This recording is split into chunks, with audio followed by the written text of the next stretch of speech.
E dentro desse cenário político difícil de ler, em parte também por conta da Lava Jato, como é que você está vendo essa eleição? Nós estamos em abril e eu acho que nunca foi tão difícil fazer um prognóstico em relação à votação em outubro e novembro. Como é que você está vendo esse Bom, cenário? é verdade, é verdade, porque nos últimos pleitos eleitorais, nós lá na Arco de Vaz, fazendo análise prospectiva, opiniões muito firmes sobre quem deveria ganhar a eleição. Ou seja, as tendências nessa época já estavam postas. E por que não estão postas hoje? Primeiro porque a eleição teve uma alteração profunda no seu cronograma. A eleição foi jogada, a campanha foi jogada para praticamente agosto. Quer dizer, quando que nesta época, em abril, maio, a campanha estaria se iniciando pelo menos no nível dos partidos, com as convenções partidárias. As convenções estão sendo empurradas para julho. Enfim, isso faz com que o calendário eleitoral foi modificado de forma a criar uma longa pré-campanha e uma curta campanha eleitoral. E na longa pré-campanha se tem tempo para toda sorte de especulação sobre quem vai ser candidato, quem não vai. Agora, com a mudança de partidos, o prazo limite para se mudar de partido, se criou uma situação de mais limitação no debate sobre quem é ou não será candidato. Mas o fato é que o calendário gerou esse espaço maior para a pré-campanha, o que leva a essas especulações sobre candidaturas.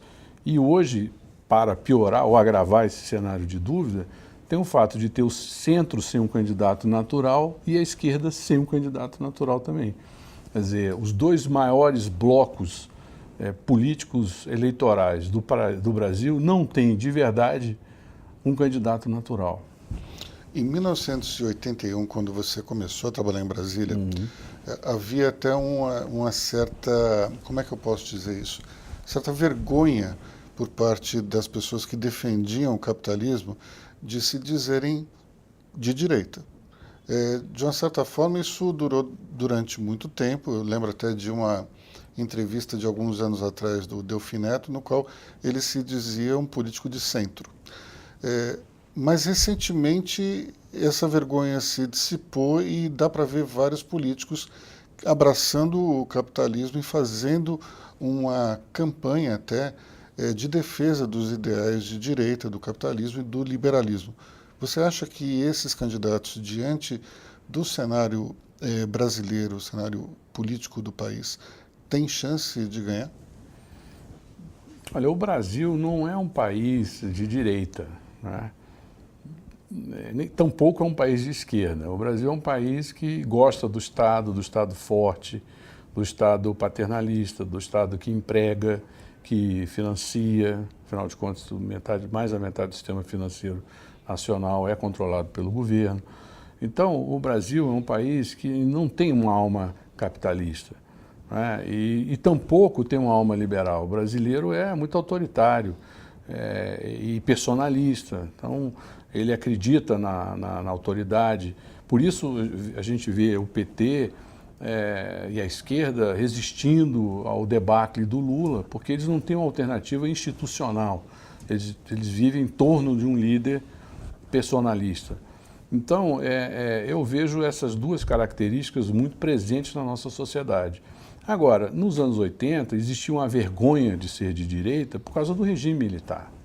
O regime militar era demolido, autodemolido pelos seus próprios erros e demolido pela mídia, pela academia, pelos intelectuais e pela própria elite.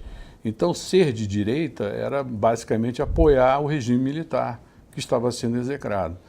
Com o passar do tempo, o que aconteceu? De certa forma, o Collor, quando abre o país para o investimento estrangeiro e toma algumas decisões liberalizantes no âmbito econômico, quebra o paradigma da ideologia econômica brasileira que atendia tanto a esquerda quanto a direita.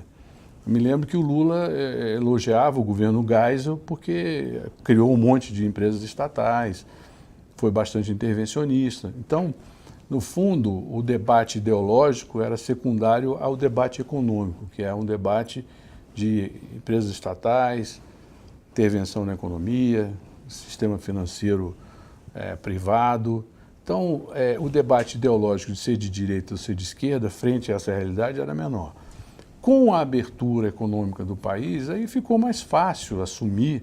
E também o outro fato é que, até 1990, a troca de informações com o mundo ela era mediada por intelectuais, por acadêmicos, porque o Brasil não é um país internacionalizado.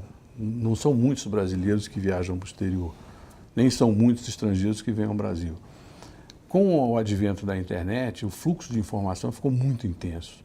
Então as pessoas passaram a ficar expostas à realidade do mundo e aí esses preconceitos que eram fruto da academia, que sempre foi meio de esquerda, do jornalismo, que sempre foi meio de esquerda, começaram a perder a primazia da formação da cabeça do eleitor, da cabeça do brasileiro. Então, hoje, as pessoas têm não têm vergonha de ser de direita. E para, on the top of that, quer dizer, no final de tudo, o governo Dilma foi um grande fracasso. E aí, de certa forma, jogou na conta da esquerda o fracasso da Dilma, né? E apagou o sucesso do Lula. E aí gerou esse tipo de posição. Mas, e ainda, para terminar essa análise, ainda a questão da segurança pública também, porque a esquerda ficou identificada como defensora de direitos humanos e direitos humanos para bandidos também. Então, a direita reage dizendo, olha, a insegurança... Então, as narrativas, o fracasso da esquerda com o Dilma alimentou a narrativa da direita também.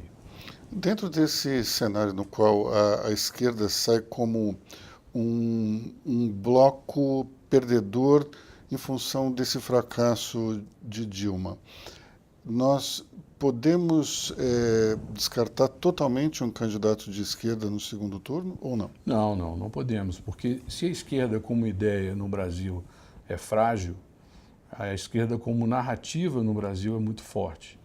E a gente tem que distinguir o que é a esquerda como ideia e a esquerda como narrativa.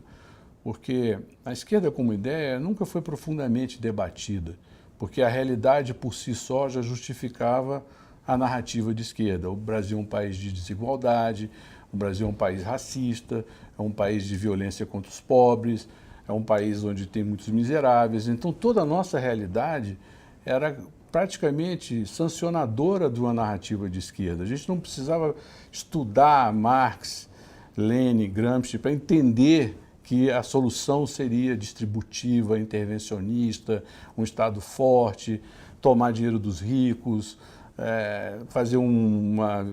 adotar uma visão, uma política Robin Hood, entendeu?